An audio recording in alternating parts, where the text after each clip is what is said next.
बिस्मिल्लाहिर्रहमानिर्रहीम अस्सलाम वालेकुम। आई एम ख्वाजा मोहसिन इनाम। स्टूडेंट्स, इस लेक्चर में हम एनालिटिक ज्योमेट्री का एक और बेसिक कंसेप्ट डिस्कस करने जा रहे हैं जो आपको ज्योमेट्री की स्टडी में बहुत ज़्यादा काम आएगा। आइए शुरू करते हैं। स्टूडेंट्स, हमारा टॉपिक है how to find a point dividing the join of two points in a given ratio. हमें ज्योमेट्री में अक्सर ये जरूरत पड़ती है कि हम एक ऐसे पॉइंट के कोऑर्डिनेट्स मालूम करें जो दो पॉइंट्स के जॉइन को एक खास रेशो से डिवाइड कर रहा हो। स्टूडेंट्स, एक पॉइंट दो पॉइंट्स के जॉइन को इंटरनली भी डिवाइड कर सकता है और एक्सटर्नली भी डिवाइड कर सकता है। आइए आपको इसकी वजाहत करता हूं। हमारा केस 1 है इंटरनल डिवीजन।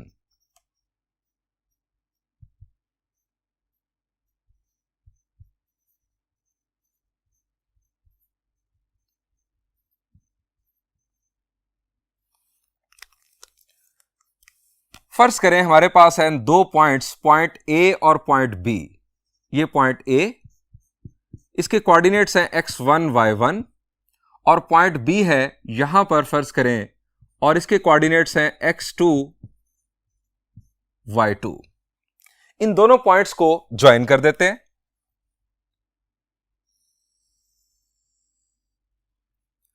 स्टूडेंट्स, ए और बी के ज्वाइन को एक तीसरा पॉइंट एक खास रेशो से डिवाइड कर रहा है। हम फर्ज करते हैं कि वो तीसरा पॉइंट यहां पर है। ये पॉइंट कहीं पर भी हो सकता है, ए और बी के दरमियान कहीं पर भी हो सकता है। और वो रेशो जिससे ये डिवाइड कर रहा है इन दोनों पॉइंट्स के ज्वाइन को, वो रेशो है K1 रेशो K2। यानी इस लाइन सेगमेंट और इस लाइन सेगमेंट की लेंथ के दरमियान रेशो है K1 रेशो K2। हमें पॉइंट P के कोऑर्डिनेट्स मालूम करने के लिए कहा जाएगा। स्टूडेंट्स, अब बात करते हैं कि इंटरनल डिवीजन से मुराद क्या है। अगर point P lies between A and B हो, जिस तरह के आपको अभी दिखाई दे रहा है, ये पॉइंट P कहीं पर भी हो सकता था A और B के दरमियान। अगर पॉइंट P A और B के दरमियान में मौजूद हो तो हम इस डिवीजन को इंटरनल डिवीजन का नाम देते हैं। हम इस सेंस में भी कह सकते हैं कि अगर आप A से P की तरफ जाएं और फिर P से B की तरफ जाएं और आपकी डायरेक्शन सेम रहे, A से P की तरफ जाते हुए और P से B की तरफ जाते हुए आपकी डायरेक्शन सेम रहे, तो हम इस डिवीजन को इंटरनल डिवीजन का नाम देते हैं। आप B के रेफरेंस से भी बात कर सकते हैं। B से P की तरफ और फिर P से A की तरफ जाते हुए अगर आपकी डायरेक्शन सेम रहे तो P पॉइंट A और B के ज्वाइन को इंटरनली डिवाइड कर रहा होगा। अगर हम डायरेक्टेड डिस्टेंस के सेंस में बात करें तो AP डायरेक्टेड डिस्टेंस का साइन और PB डायरेक्टेड डिस्टेंस का साइन अगर सेम हो तो डिवीजन इंटरनल कंसिडर होगी। स्टूडेंट्स, अब दूसरा केस क्या है? केस 2।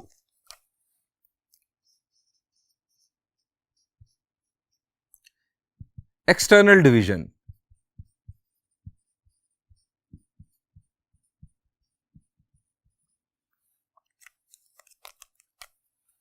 फर्ज किया कि हमारा पॉइंट A है यहां पर और पॉइंट B है यहां पर।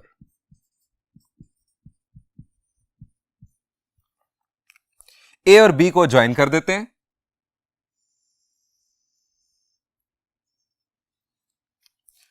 इस दफा जो पॉइंट P इस लाइन सेगमेंट को डिवाइड कर रहा है वो A और B के दरमियान में नहीं है, वो बियॉन्ड A एंड B है। हम फर्ज करते हैं कि वो यहां पर या यहां पर, यानी इसी लाइन को अगर राइट साइड पर या लेफ्ट साइड पर एक्सटेंड किया जाए तो या इस साइड पर है या इस साइड पर है। हम फर्ज करते हैं कि वो पॉइंट इस वक्त यहां पर है।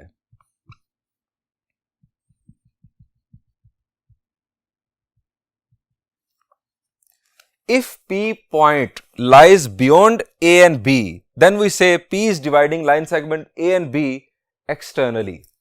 अब स्टूडेंट्स, अगर हम बात करें डायरेक्शन की सेंस में तो A से P की तरफ अगर आप जाएं और फिर P से B की तरफ जाएं तो डायरेक्शन अपोजिट हो जाएगी। इस सूरत में भी अगर डायरेक्शन अपोजिट हो रही हो तो हम कहते हैं कि एक्सटर्नल डिवीजन हो रही है।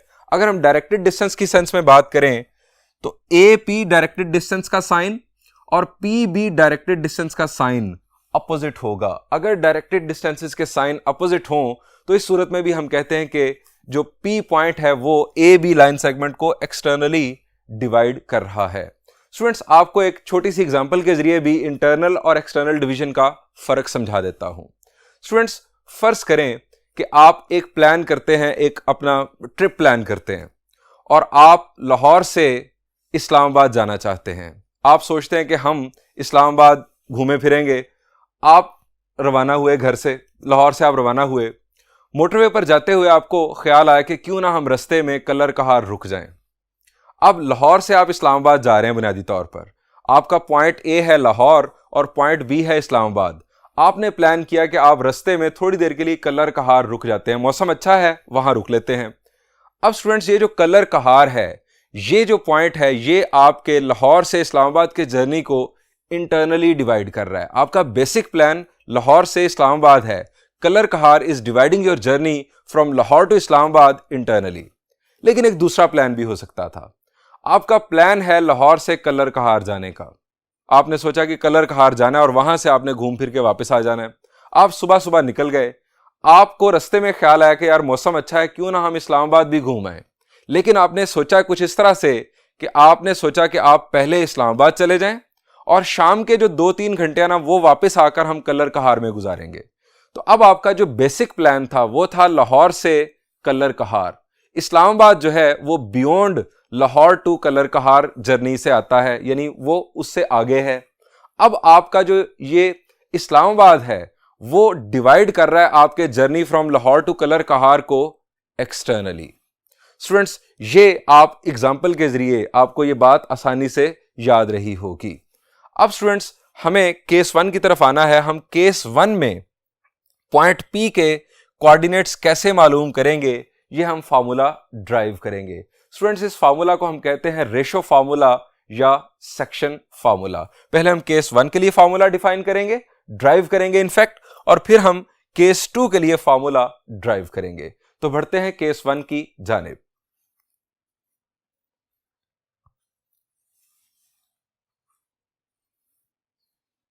Students, case 1.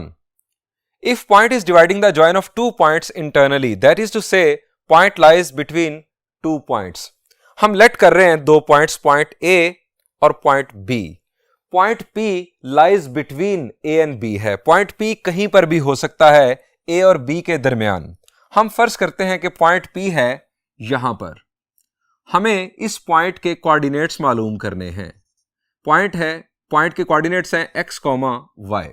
ये पॉइंट इस लाइन सेगमेंट को K1 रेशो K2 से डिवाइड कर रहा है, यानी AP लाइन सेगमेंट और PB लाइन सेगमेंट के दरमियान, इनकी लेंथ्स के दरमियान जो रेशो है वो K1 रेशो K2 है। स्टूडेंट्स, हमें पॉइंट P के कोऑर्डिनेट्स मालूम करने हैं। अब हमें यहां पर सिर्फ और सिर्फ गिवन है ये रेशो और इन दो पॉइंट्स के कोऑर्डिनेट्स। स्टूडेंट्स, हमें यहां करना यह होगा कि जो रेशो AP लाइन सेगमेंट और PB लाइन सेगमेंट के दरमियान मौजूद है, यही रेशो हमें डेवलप करनी होगी ऐसी साइड्स के दरमियान, ऐसी लेंथ्स के दरमियान कि जो हमें मालूम हो। अब ये कैसे करना होगा?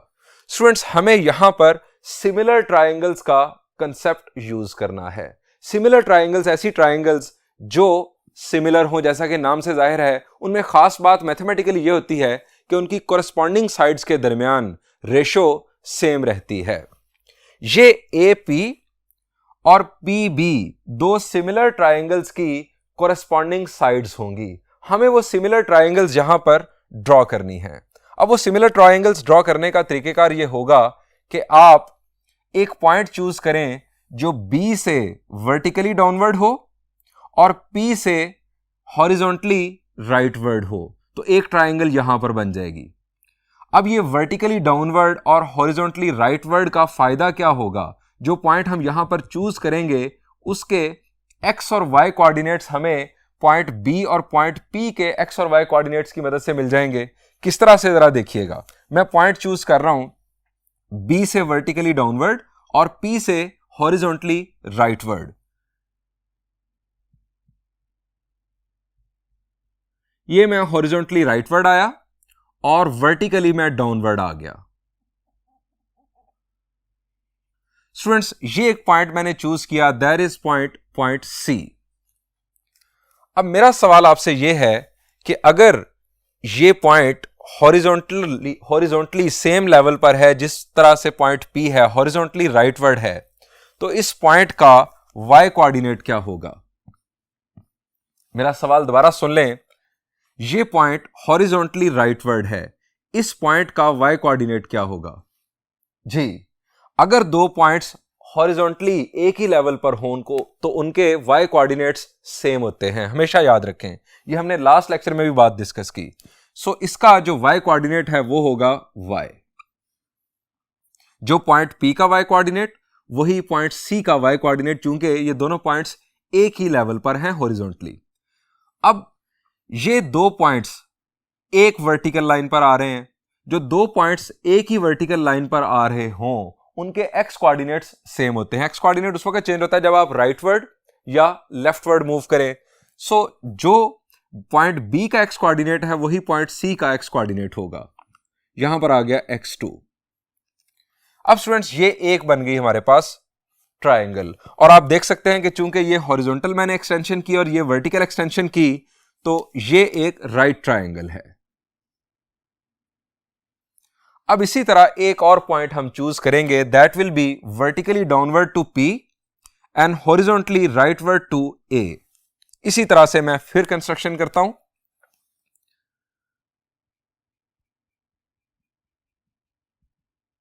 ये मैं हॉरिजॉन्टली राइटवर्ड टू A आया और वर्टिकली डाउनवर्ड टू P।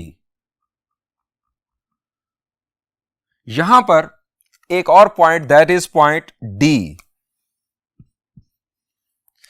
यहां पर भी बन रही है राइट ट्रायंगल। अब जिस तरह मैंने पॉइंट C के कोऑर्डिनेट्स आपसे पूछे थे, इसी तरह से अब पॉइंट D के कोऑर्डिनेट्स जरा मुझे बताएं।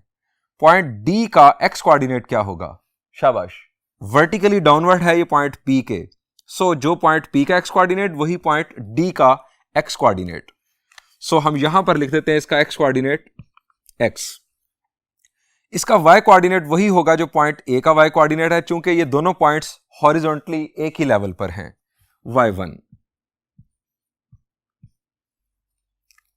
अब स्टूडेंट्स हम बात कर रहे थे कि जो रेशो लाइन सेगमेंट AP और PB के दरमियान मौजूद है, यानी K1 रेशो K2, हम यही रेशो ऐसे लाइन सेगमेंट्स के दरमियान डेवलप करेंगे कि जिनकी लेंथ हमें मालूम हो। इसके लिए हमें जरूरत होगी सिमिलर ट्रायंगल्स की। सिमिलर ट्रायंगल की खास बात यह होती है कि उनकी कॉरस्पॉन्डिंग साइड्स के दरमियान रेशो सेम रहती है।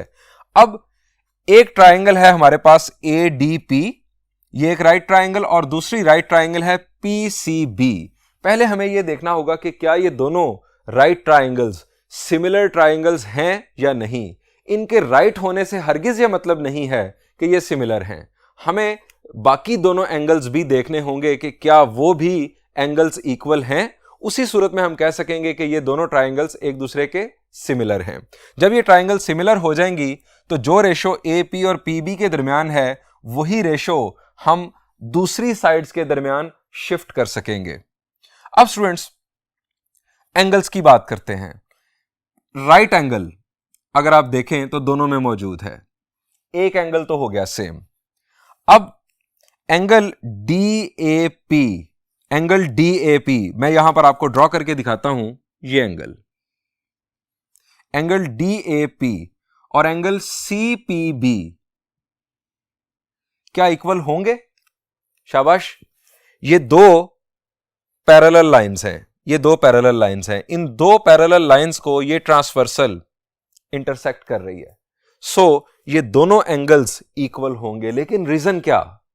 जी, इन दोनों एंगल्स को हम कहते हैं कॉरेस्पॉन्डिंग एंगल्स। एंगल DAP और एंगल CPB इक्वल होंगे, रीजन कॉरेस्पॉन्डिंग एंगल्स। अब ये दो एंगल्स, इसको हम कहते हैं DPA और दूसरा एंगल है CBP। क्या ये दो एंगल्स आपस में इक्वल होंगे? शाबाश। अब यहां पर ये दो पैरेलल लाइंस हैं, एक लाइन ये और एक लाइन ये, और इन पैरेलल लाइंस को ये ट्रांसवर्सल इंटरसेक्ट कर रही है। ये दोनों एंगल्स भी आपस में इक्वल होंगे। रीजन अगेन ये कॉरेस्पॉन्डिंग एंगल्स कहलाते हैं। अब स्टूडेंट्स हमारे तीनों एंगल्स दूसरी ट्राइंगल की तीनों एंगल्स के बराबर हैं। इसका मतलब यह है कि ये ए यानी एंगल एंगल एंगल प्रॉपर्टी की मदद से हम कह सकते हैं कि ये दो ट्राइंगल्स आपस में सिमिलर हैं। अब सिमिलर होने की वजह से जो रेशो ए पी और पी बी के दरमियान है वही रेशो जो रिमेनिंग दो कोरेस्पॉन्डिंग साइड्स हैं उनके दरमियान डेवलप होगी, यानी साइड BC और साइड PD के दरमियान भी रेशो यही होगी, यानी K1 रेशो K2। और इसी तरह साइड AD और साइड PC के दरमियान भी रेशो K1 रेशो K2 होगी। उन रेशोज की बुनियाद पर हम इस पॉइंट P के X और Y कोऑर्डिनेट्स फाइंड आउट कर सकेंगे। अब किस तरह से, ये जितनी अभी तक हमने डिस्कशन की इसको भी लिखते हैं और बात आगे बढ़ाते हैं। हम ये लिखेंगे late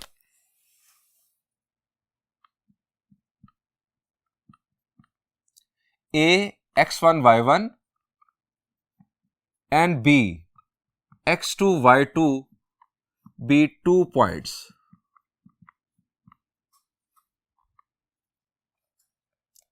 A point P whose coordinates are x and y is dividing AB line segment internally in K1 ratio K2। अब हमने जो कंस्ट्रक्शन की उसकी बात कर लेते हैं। By construction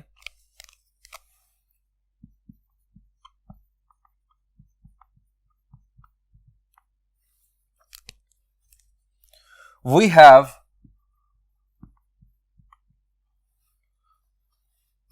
a point C, ये point C vertically downward to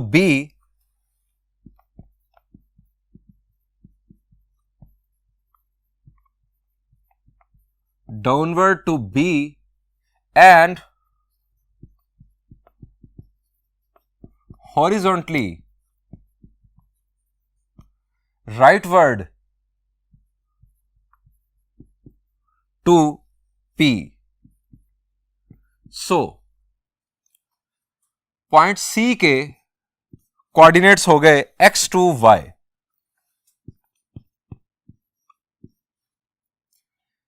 similarly we have a point D vertically downward to P and horizontally rightward to A। vertically downward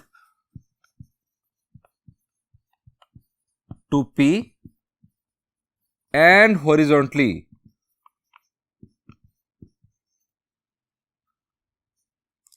rightward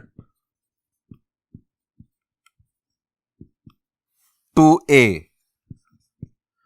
so point D के coordinates हो गए XY1। अब जो हमने similarity develop की दो triangles के दरमियान उसकी बात कर लेते हैं। सबसे पहले हम बात करेंगे एंगल DAP और CPB की।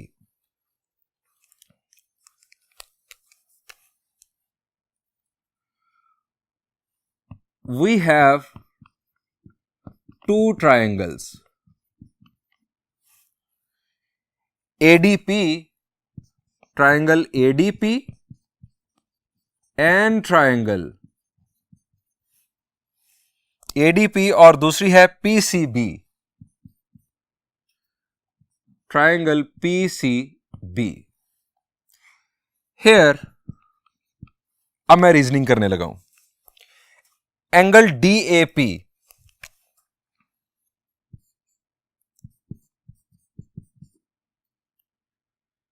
is congruent to angle CPB।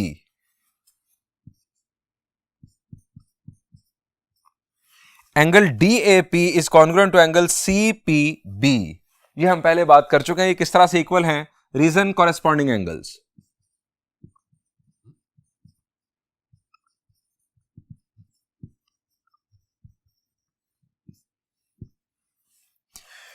इसी तरह अब एंगल जो राइट एंगल है इसकी बात करें तो ADP PCB के equal, angle ADP is congruent to angle PCB। Reason, ये राइट एंगल्स हैं, वाज़ेह तौर पर नजर आ रहा है। क्योंकि हमने जो दो पॉइंट्स चूज किए वो हॉरिजॉन्टली और वर्टिकली हमने चूज किए, हॉरिजॉन्टली राइटवर्ड और वर्टिकली डाउनवर्ड। सो यहां पर राइट एंगल्स ऑटोमेटिकली बन गए। अब तीसरा एंगल, एंगल APD या DPA, APD is congruent to angle PBC। Reason, ये दो एंगल्स भी आपस में कॉन्ग्रुएंट है। Reason, corresponding angles.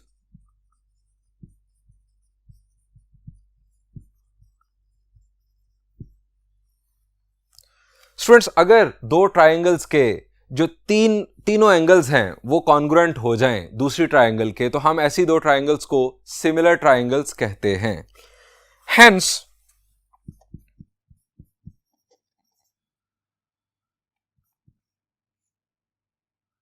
triangle ADP is similar to triangle PCB by AAA property. चूंकि इन दोनों ट्राइंगल्स के कोरेस्पॉन्डिंग एंगल्स सेम हैं, सो हम AAA प्रॉपर्टी की बुनियाद पर कह सकते हैं कि ये दोनों ट्राइंगल्स सिमिलर हैं। अब इस सिमिलैरिटी का फायदा, स्टूडेंट्स, AP और PB के दरमियान रेशो है K1:K2। अब कोरेस्पॉन्डिंग साइड्स, AD के कोरेस्पॉन्डिंग साइड है PC, AD और PC के दरमियान भी रेशो K1:K2 होगी।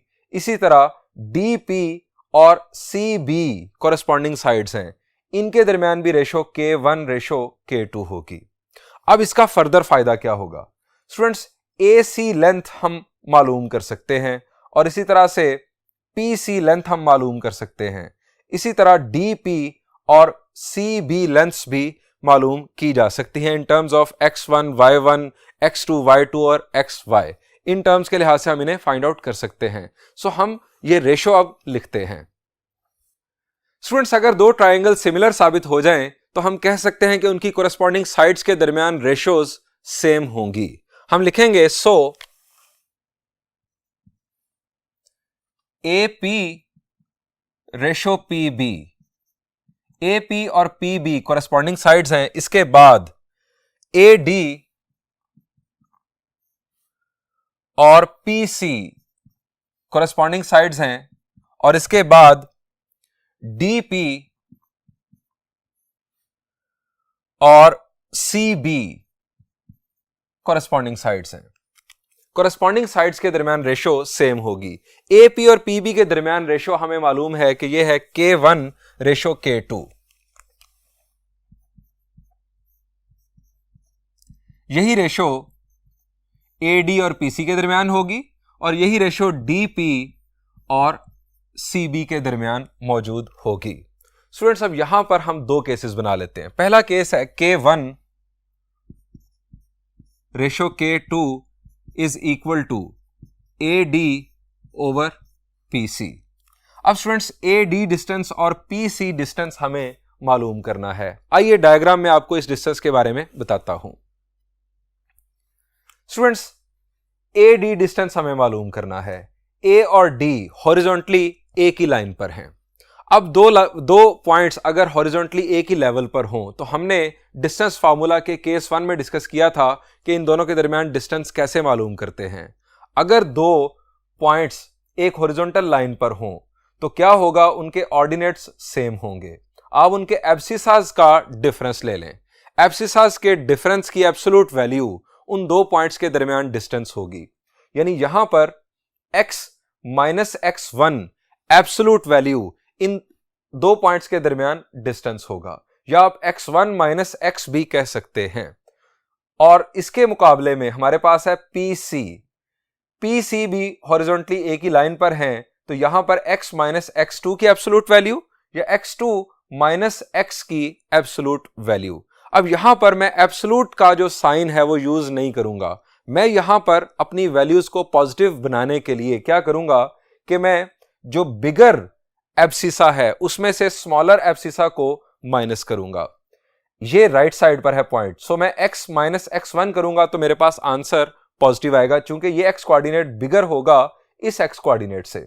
इसी तरह x2 में से मैं x सब्ट्रैक्ट करूंगा तो ये वैल्यू भी मेरे पास पॉजिटिव आएगी। सो AD डिस्टेंस है हमारे पास x माइनस x1 और PC डिस्टेंस है x2 माइनस x। ये हम वैल्यूज वहां पुट करते हैं। This implies K1 ratio K2। AD distance की हमने बात की कि यह है x माइनस x1 और PC डिस्टेंस जो है यह है x2 माइनस x। अब स्टूडेंट्स ये जो x है ये पॉइंट P का x कोऑर्डिनेट है। इस इक्वेशन को सॉल्व करने से हमें x की वैल्यू मिलने जा रही है। क्रॉस मल्टीप्लाई करते हैं K1 into x2 minus x और K2 into x minus x1। K1 x2 minus K1 x, K2 x minus K2 x1। Students हमें x की वैल्यू मालूम करनी है, सो x वाली टर्म्स को एक तरफ ले जाते हैं और बाकी टर्म्स को दूसरी तरफ। ये हमारे पास x वाली टर्म, इसको दूसरी तरफ शिफ्ट करते हैं। K1 x2 plus K2 x1 is equal to K2 x plus K1 x। हमें x की वैल्यू मालूम करनी है। x है पॉइंट P का x कोऑर्डिनेट हमें मिलने जा रहा है। हम लेंगे यहां से x कॉमन, x कॉमन लिया तो यह आ गया K2 प्लस K1 और यहां पर as it is K1 x2 plus K2 x1। x की वैल्यू आ गई K1 x2 plus K2 x1 divided by K1 plus K2। ये स्टूडेंट्स हमारे पास एक रिजल्ट आ गया। ये पॉइंट P का हमारे पास x कोऑर्डिनेट हमें मिल गया। अब स्टूडेंट्स इसी पैटर्न पर हम K1 रेशो K2 को अब इक्वलाइज करेंगे DP ओवर CB के साथ और हमें पॉइंट P का y कोऑर्डिनेट मिलेगा।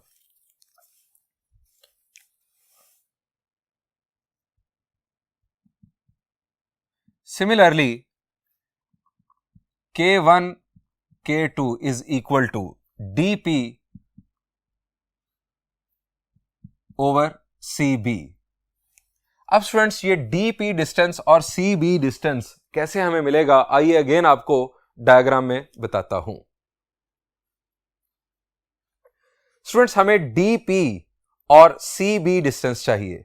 अब D और P ये वर्टिकली एक ही लाइन पर हैं, इनके एब्सिसा सेम हैं, इनके ऑर्डिनेट्स का डिफरेंस और उसकी एब्सोल्यूट वैल्यू इन दोनों के दरमियान डिस्टेंस होगा। यहां पर बिगर ऑर्डिनेट है y, चूंकि ये ऊपर है और ये है नीचे y1।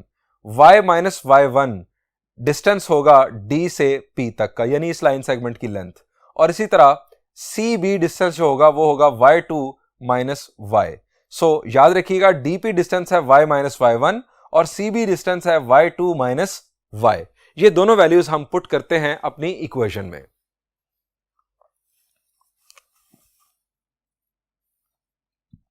K1 K2 is equal to DP distance की हमने बात की कि वो है हमारे पास y माइनस y1 और जो CB डिस्टेंस था उसकी हमने अभी बात की वो है y2 माइनस y। अब स्टूडेंट्स यहां से हमें y की वैल्यू चाहिए, y को हमें सब्जेक्ट बनाना है। बिल्कुल उसी पैटर्न पर अगेन हम चलेंगे। हम क्रॉस मल्टीप्लाई कर देते हैं यहां से K1 into y2 minus y और K2 into y minus y1। Cross multiply हमने कर दिया, ये आ गया K1 y2 minus K1 y is equal to K2 y minus K2Y1। इस टर्म को दूसरी तरफ शिफ्ट किया और इसे इस तरफ K1Y2 plus K2Y1 is equal to K2Y plus K1Y। Y की हमें वैल्यू मालूम करनी है, Y को हमने लिया कॉमन, तो K2 प्लस K1, यहां पर है हमारे पास K1Y2 प्लस K2Y1। Y की वैल्यू हमारे पास आ गई students K1Y2 plus K2Y1 divided by K1 plus K2। ये स्टूडेंट्स हमारे पास पॉइंट P का Y कोऑर्डिनेट आ गया। सो P पॉइंट के कोऑर्डिनेट्स आ गए। P पॉइंट का X कोऑर्डिनेट हमने यहां पर मालूम किया था, it is K1x2 plus K2x1 over K1 plus K2। K1x2 plus K2x1 divided by K1 plus K2। और दूसरी तरफ Y कोऑर्डिनेट फर्क और सिर्फ इतना है कि X की जगह पर Y आ जाएगा K1Y2 plus K2Y1 divided by K1 plus K2। Students हमें पॉइंट A और पॉइंट B के कोऑर्डिनेट्स गिवन होंगे, यानी हमें x1y1 x2y2 ये वैल्यूज गिवन होंगी। इसके अलावा हमें K1 और K2 यानी रेशो भी गिवन होगी। हम इन वैल्यूज की बुनियाद पर पॉइंट P का x और y कोऑर्डिनेट इस फार्मूला की मदद से मालूम कर सकते हैं। इस फार्मूला को हम रेशो फार्मूला या सेक्शन फार्मूला का नाम देते हैं। स्टूडेंट्स यहां से एक हमें डिडक्शन भी करनी है, और वो डिडक्शन ये है कि अगर पॉइंट P A और B लाइन सेगमेंट का मिड पॉइंट हो, तो पहला सवाल तो यह है कि अगर पॉइंट P मिड पॉइंट होगा लाइन सेगमेंट AB का, तो रेशो क्या बनेगी? AP और PB के दरमियान रेशो क्या बनेगी? जी, दोनों तरफ चूंकि लेंथ बराबर होगी सो रेशो सेम होगी। हम इसे 1:1 भी कह सकते हैं, हम इसे 2:2 भी कह सकते हैं, 3:3 भी कह सकते हैं, यानी ये रेशो इक्वल होगी। अब अगर हम फर्ज करें कि हम इसे कहते हैं 1:1, तो यहां पर 1, यहां पर 1, यहां पर भी 1, यहां पर भी 1, डिनोमिनेटर में 1 + 1 हो जाएगा 2, यहां पर भी 1 + 1 हो जाएगा 2। सो हमारे पास जो फॉर्मूला बनेगा अगर P मिड पॉइंट हो तो वो बन जाएगा x2 + x1 डिवाइडेड बाय 2, यानी दोनों पॉइंट्स के x कोऑर्डिनेट्स को आप सम करके डिवाइडेड बाय 2 करेंगे तो मिड पॉइंट का x कोऑर्डिनेट आ जाएगा। इसी तरह y2 + y1 डिवाइडेड बाय 2, यानी दोनों पॉइंट्स के y कोऑर्डिनेट्स को अगर आप ऐड करके डिवाइडेड बाय 2 कर देंगे तो मिड पॉइंट का y कोऑर्डिनेट आ जाएगा। सो ये आप डिडक्शन के तौर पर लिख लीजिएगा, यानी if P is mid point then ratio will be 1:1। The formula will become, point P का फॉर्मूला बन जाएगा then x1 + x2 divided by 2, y1 + y2 divided by 2। Students ये हमने अभी केस 1 डिस्कस किया कि अगर point P line segment AB को इंटरनली डिवाइड करे। आइए अब डिस्कस करते हैं कि अगर पॉइंट P एक्सटर्नल डिवीजन कर रहा हो लाइन सेगमेंट AB की, तो उस सूरत में फॉर्मूला क्या होगा।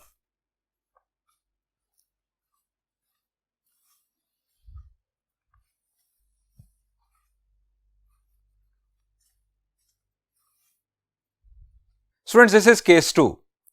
If point lies beyond 2 points, that is to say point is dividing join of 2 points externally.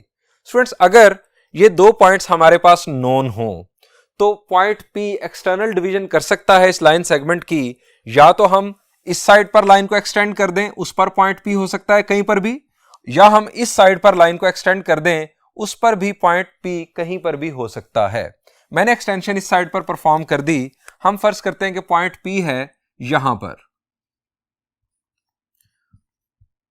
हमें उसके x और y कोऑर्डिनेट्स मालूम करने हैं।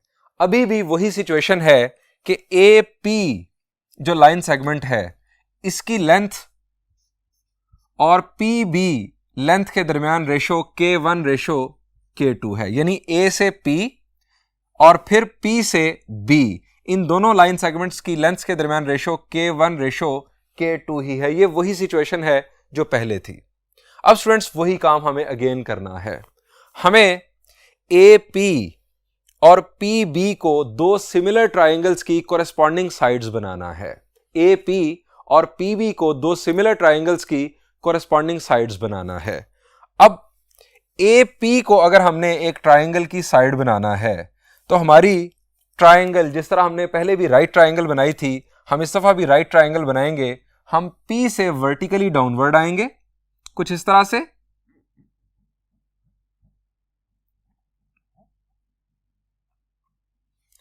और ए से हॉरिजॉन्टली राइटवर्ड जाएंगे।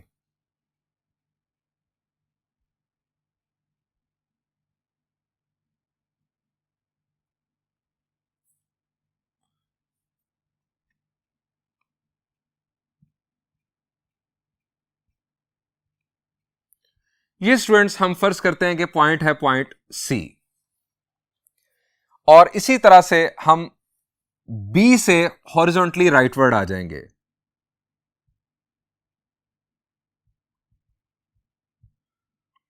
और इस पॉइंट को हम कंसीडर कर लेते हैं पॉइंट डी।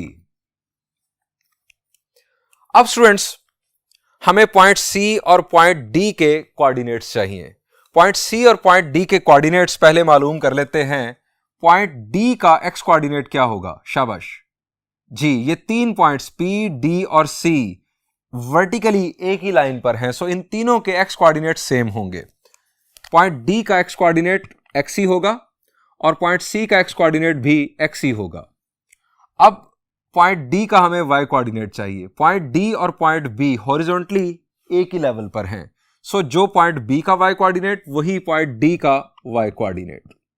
इसी तरह पॉइंट सी का वाई कोऑर्डिनेट होगा y1। अब स्टूडेंट्स हमें देखना है कि क्या ये दो ट्राइंगल्स सिमिलर हैं। एक ट्राइंगल है हमारे पास ट्राइंगल ए सी पी और दूसरी ट्राइंगल है ट्राइंगल बी डी पी। ये दोनों राइट ट्राइंगल्स हैं, तो एक एंगल तो इनका कॉन्ग्रुएंट हो गया, एक एंगल तो इनका कॉन्ग्रुएंट हो गया। अब दूसरा angle C A P, angle C A P, ये एंगल और ये एंगल डी बी पी, क्या ये दो एंगल्स कॉन्ग्रुएंट हैं? The answer is yes. Reason, ये दो पैरेलल लाइंस हैं और ये ट्रांसवर्सल है, इन दोनों को इंटरसेक्ट कर रही है, सो ये दो एंगल्स कोरेस्पॉन्डिंग एंगल्स हैं। कोरेस्पॉन्डिंग एंगल्स आपस में इक्वल होते हैं, ये दो एंगल्स भी इक्वल हो गए। अब हमारे पास एंगल रह गया ये वाला, एंगल सी पी ए और एंगल डी पी बी। चूंकि ये एक ही एंगल है, एंगल एट सेम वर्टेक्स है, सो ये एंगल्स भी कॉन्ग्रुएंट हो गए। ये एक ही एंगल है जो दो डिफरेंट नामों से मैंने बेसिकली बोला, एंगल सी पी ए बड़ी ट्राइंगल के रेफरेंस से और एंगल डी पी बी छोटी ट्राइंगल के रेफरेंस से। एंगल एट सेम वर्टेक्स है, सो ये दो एंगल्स भी कॉन्ग्रुएंट कंसीडर होंगे। स्टूडेंट्स कोरेस्पॉन्डिंग एंगल्स कॉन्ग्रुएंट हैं, सो ये दो ट्राइंगल्स सिमिलर ट्राइंगल्स बन गई। हमने सिमिलैरिटी के बाद दोबारा से यही रेशो इनकी कोरेस्पॉन्डिंग साइड्स के दरमियान देखनी है और दोबारा हमें पॉइंट पी के एक्स और वाई कोऑर्डिनेट्स उसी पैटर्न पर मिलेंगे। सो उसी किस्म की वर्किंग हम दोबारा शुरू करते हैं। हम यह लिखेंगे let A x1 y1 and b x2 y2 be 2 points. A point P x comma y उसके coordinates is dividing join of A and B externally in K1 ratio K2. By construction,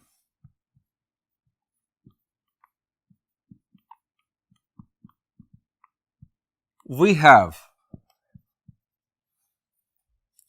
point D, पहले point C का तस्करा कर लेते हैं। Point C vertically downward to P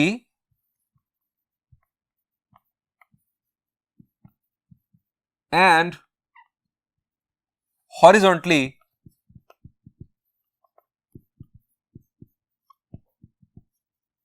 rightward to A.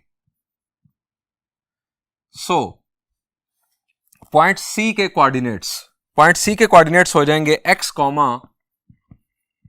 y1। Reason हम discuss कर चुके।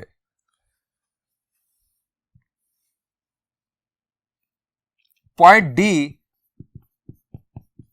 Is vertically downward to P and horizontally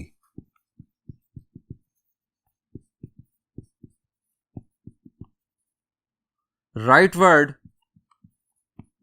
to B। So point B के कोऑर्डिनेट्स x, y2, इन दोनों पॉइंट्स के कोऑर्डिनेट्स हमने किस तरह से देखे ये हम डिस्कस कर चुके हैं। अब स्टूडेंट्स हमारे पास बन गई दो right triangles. Now we have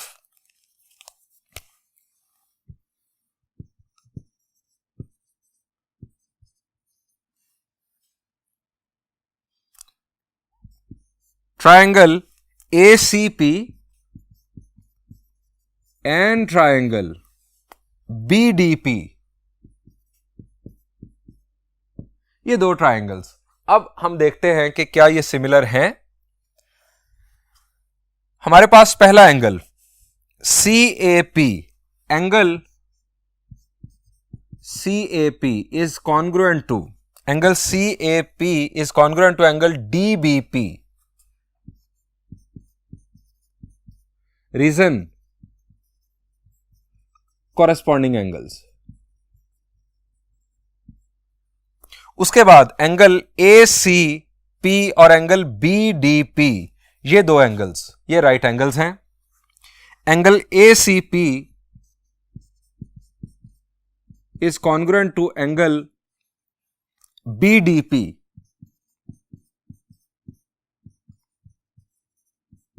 right angles. इसके बाद angle CPA is congruent to angle DPB,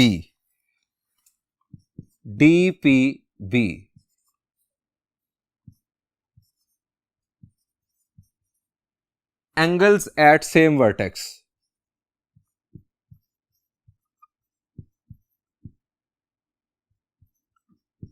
ये एक ही वर्टेक्स पर बनने वाले दो एंगल्स हैं। बेसिकली ये एक ही एंगल है जिसके मैंने दो नाम लिख दिए। अब स्टूडेंट्स कॉरेस्पॉन्डिंग एंगल्स जो हैं वो सेम हैं। दो ट्राइंगल्स के कॉरेस्पॉन्डिंग एंगल्स जो हैं वो कॉन्ग्रुएंट हैं। सो इस बेस पर हम कहेंगे कि ये दोनों ट्राइंगल्स सिमिलर ट्राइंगल्स हैं। Hence triangle ACP is similar to triangle BDP by AAA, angle property. अब अगर दो ट्राइंगल्स आपस में सिमिलर हैं तो उनकी कॉरेस्पॉन्डिंग साइड्स के दरमियान रेशो सेम होगी। जो रेशो AP और PB के दरमियान है वही रेशो AC और BD के दरमियान होगी, वही रेशो CP और DP के दरमियान मौजूद होगी। हम लिखते हैं सो AP PB रेशो जो होगी वो होगी वही रेशो AC और BD के दरमियान होगी, वही रेशो CP और DP के दरमियान होगी। अब स्टूडेंट्स AP और PB के दरमियान रेशो है K1 रेशो K2। ACBD और CPDP। यहां से हम एक केस ले लेते हैं K1 K2 is equal to AC ratio BD। अब AC और BD डिस्टेंस हम कैसे मालूम करेंगे देखते हैं डायग्राम पर। स्टूडेंट्स AC डिस्टेंस A और C चूंकि एक हॉरिजॉन्टल लाइन पर आ रहे हैं, इनके y कोऑर्डिनेट्स सेम हैं, सो इनके एब्सिसास का जो डिफरेंस होगा उसकी एब्सोल्यूट वैल्यू अगर हम ले लें तो वो इन दो पॉइंट्स के दरमियान डिस्टेंस होगा, वो इस लाइन सेगमेंट की लेंथ होगी। x माइनस x1 अगर मैं करूं तो चूंकि x कोऑर्डिनेट बिगर है x1 कोऑर्डिनेट से, सो मुझे एब्सोल्यूट वैल्यू की जरूरत नहीं होगी, x माइनस x1 पॉजिटिव आएगा। दूसरी तरफ x माइनस x2 हमारे पास पॉजिटिव वैल्यू आएगी। सो ये दोनों डिस्टेंसेस लिखते हैं, इन दोनों साइड्स की लेंथ्स बेसिकली हम कंपेयर करते हैं। यहां पर मैं लिखूंगा AC के लिए x माइनस x1 और BD के लिए मैं लिखूंगा x minus x2।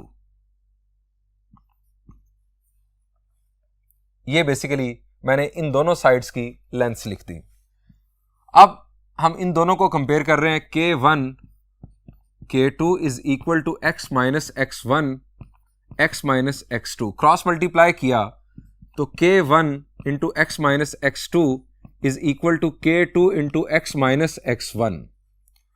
K1x minus K1x2 K2x minus K2x1।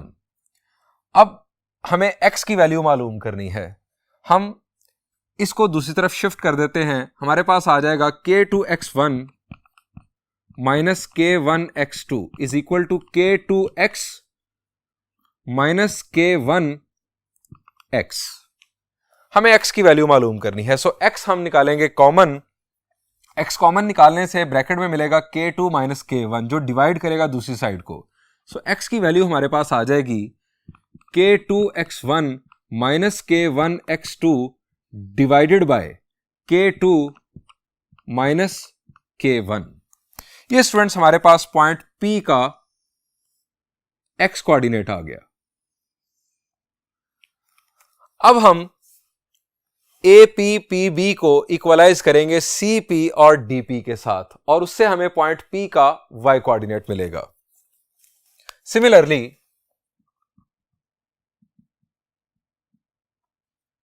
APPB में जो रेशो है वही CP और DP में है। ये हमारे पास है K1 K2। अब CP और DP डिस्टेंस अगेन हम डायग्राम में जाकर देखते हैं कि ये कैसे फाइंड आउट होगा। CP और DP डिस्टेंस स्टूडेंट्स, C और P चूंकि वर्टिकली एक ही लाइन पर हैं, इनके एब्सिसा सेम हैं, इनके ऑर्डिनेट्स का जो डिफरेंस है उसकी एब्सोल्यूट वैल्यू इन दोनों पॉइंट्स के दरमियान डिस्टेंस कंसीडर होगा। y माइनस y1 अगर मैं करूं तो मुझे एब्सोल्यूट वैल्यू की जरूरत नहीं है क्योंकि y जो है वो ऑर्डिनेट बिगर है एज कंपेयर टू y1। ये बिगर वैल्यू है, ये स्मॉलर वैल्यू है। y माइनस y1 हमारी लेंथ होगी CP और इसी तरह से DP लेंथ हमारी होगी y minus y2। y minus y1 और y माइनस y2 हमारी दो lengths.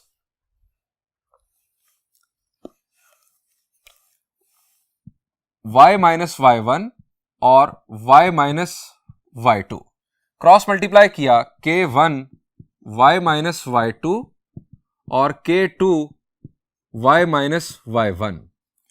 K1y minus K1y2 K2y minus K2y1। Again हमें y की वैल्यू चाहिए तो हम y को सब्जेक्ट बनाना चाहते हैं। K2y1 minus K1y2 is equal to K2y minus K1y। यहां से y हम कॉमन लेंगे तो हमें ब्रैकेट में मिलेगा K2 माइनस K1 जो दूसरी तरफ जाकर डिवाइड करेगा। सो y की वैल्यू हमारे पास आ जाएगी K2y1 minus K1y2 divided by K2 minus K1। ये स्टूडेंट्स हमारे पास पॉइंट P का y कोऑर्डिनेट आ गया। हम यहां लिखेंगे hence point P x coordinate हमने यहां पर मालूम किया था, it was K2x1 minus K1x2 divided by K2 minus K1 और y कोऑर्डिनेट K2y1 सिर्फ और सिर्फ x की जगह पर y आ जाएगा minus K1y2 divided by K2 minus K1। Students जरा रिकॉल करें कि जो इंटरनल डिवीजन का फॉर्मूला बना था, रेशो फॉर्मूला या सेक्शन फॉर्मूला, उसमें और इसमें चेंज क्या है? शाबाश जी, उसमें दोनों जगहों पर प्लस आ रहा था, इसमें दोनों जगहों पर माइनस आ गया। लेकिन एक बात याद रहे, वो जो फॉर्मूला था, चूंकि दरमियान में वहां पर प्लस था, जो एडिशन है ये नंबर्स में कम्यूटेटिव होती है, सो आप जगह बदल लें कोई फर्क नहीं पड़ता। लेकिन सब्ट्रैक्शन कम्यूटेटिव नहीं होती। 3 - 2 1 होता है, 2 - 3 1 नहीं होता, -1 होता है। सो यहां पर आप अगर जगह बदलेंगे तो आपको न्यूमरेटर और डिनोमिनेटर दोनों की जगह बदलनी होगी। यानी आप इसी फॉर्मूला को इस अंदाज में भी लिख सकते हैं, आप k1x2 - k2x1 न्यूमरेटर में लिखेंगे, लेकिन इसके बदले में आपको डिनोमिनेटर में भी k1 - k2 लिखना होगा। वहां पर जरूरी नहीं था, वहां पर आप न्यूमरेटर की जगह बदल दें, डिनोमिनेटर की चाहे ना बदलें, कोई फर्क नहीं पड़ता, क्योंकि दोनों जगहों पर एडिशन हो रही थी। यहां पर दोनों जगहों पर सब्ट्रैक्शन है। अगर आप जगह बदलना चाहते हैं तो दोनों की जगह बदलनी होगी। इसी तरह यहां पर आ जाएगा आपके पास k1y2 - k2y1 डिवाइडेड बाय फिर हो जाएगा k1 - k2। स्टूडेंट्स, ये हमारे पास आ गया रेशो फार्मूला, सेक्शन फार्मूला। ये उस वक्त यूज होगा अगर पॉइंट P एक्सटर्नली डिवाइड कर रहा होगा ए बी लाइन सेगमेंट को। स्टूडेंट्स, इन दो फार्मूलाज को अच्छी तरह से समझ लीजिएगा, इन फार्मूलाज को याद कर लीजिएगा, इन फार्मूलाज के इनफैक्ट कंसेप्ट को याद कर लीजिएगा। ये फार्मूलाज हम नेक्स्ट लेक्चर से ऑनवर्ड यूज करेंगे अपने प्रॉब्लम्स को सॉल्व करते हुए। यहां पर इस लेक्चर को एंड करते हैं। इंशाल्लाह नेक्स्ट लेक्चर में हम एक्सरसाइज 4.1 के कुछ प्रॉब्लम्स सॉल्व करेंगे। Thank you and Allah Hafiz.